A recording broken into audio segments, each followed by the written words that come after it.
Washington, you keep waiting for him to fade and he hits you with another turnaround fadeaway. You try to be cute and predict the decline and he continues to attack the rim like a Scud missile, destroying everything in sight and making you gaze up in awe.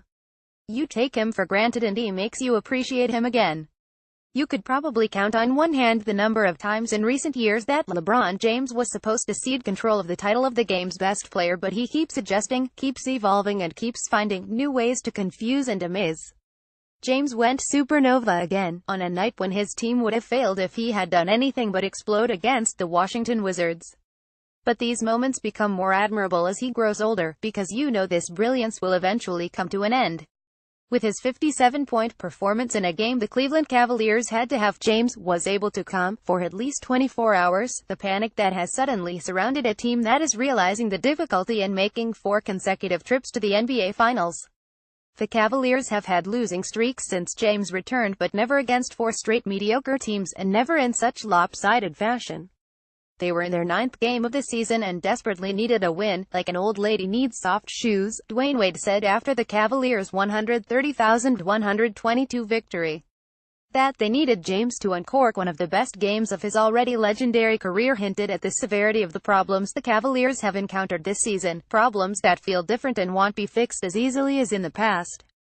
But before breaking down the flaws of the most vulnerable team that James has led since returning home, his performance requires more appreciation. LeBron James gestures after a basket during the second half of his 57-point performance against the Wizards. James has been so good for so long that his milestones are often greeted with yawns. No matter the outcome, James was bound to make history on Friday because he needed only 8 points to become the youngest, and 7th overall, to reach 29,000 career points. Remember when he entered the league and he wasn't expected to be much of a scorer? Probably not. He waited until he was nearly 2 months shy of his 33rd birthday to have his highest scoring game in a Cavaliers uniform, tying a franchise record set by Kyrie Irving, the former teammate whose off-season departure necessitated a monster performance. He also became just the 2nd player in NBA history to score at least 50 points in his 15th season or beyond. The other was Kobe Bryant, who scored 60 points in a shoot-it-until false-off 20-year career finale that carried little significance for either team on the court. The Wizards fancy themselves as a dark horse contender, but one play in the third quarter seemed to encapsulate how helpless the other 14 teams in the Eastern Conference have felt over the past 7 years in which James has refused to surrender control. Bradley Beal missed a driving layup and fell on his backside when James snared the rebound and started to lead the break. Beal reached up as high as he could, but James turned into a 110-meter hurdler and cleared him with ease, without even getting touched.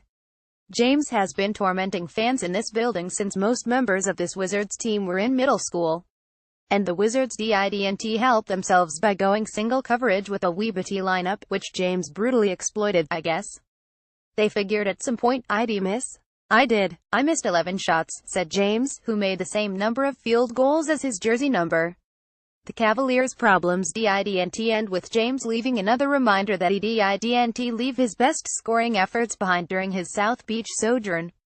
They remain a terrible defensive team that will struggle to keep teams out of the paint, with Tristan Thompson sidelined for at least the next month with a strained left calf. They will need another player, possibly 2, to relieve James of the playmaking and scoring burden. Former MVP Derrick Rose did his part, depositing his first 20-point game of the season, and Jay Crowder had his best game since coming over from Boston. But they'll need another special player to emerge, and James said, "We still have a 30-point scorer, all-star point guard that's coming soon." That's exciting. Isaiah Thomas' return won't help the Cavaliers on the defensive end, but he will add another dynamic offensively that will spare James from having to bail out his team by playing 43 minutes. The Cavaliers still need more from J.R. Smith and Wade, who admitted that he would have never envisioned himself playing in Cleveland before this season. They are a team with recognizable names, but the pieces still have to find a way to become a cohesive group with lineups that actually make sense on the floor. They are older, so they won't be able to just out-talent teams as they've done in the past. If the Cavaliers learned anything from their win over the Wizards, it's that there is generally a reward waiting for teams that play harder than their opponents. They also discovered what they already knew: James isn't done being special by any means, and this latest challenge, with a team that elicits some doubt, will continue to inspire those moments of greatness that can only be authored by the best player of his generation. Got to figure out a way to motivate yourself to get back to that top level of the game, James said. I know where my mind is. I've done it for 7 straight years, so I know how to get back in the flow of things.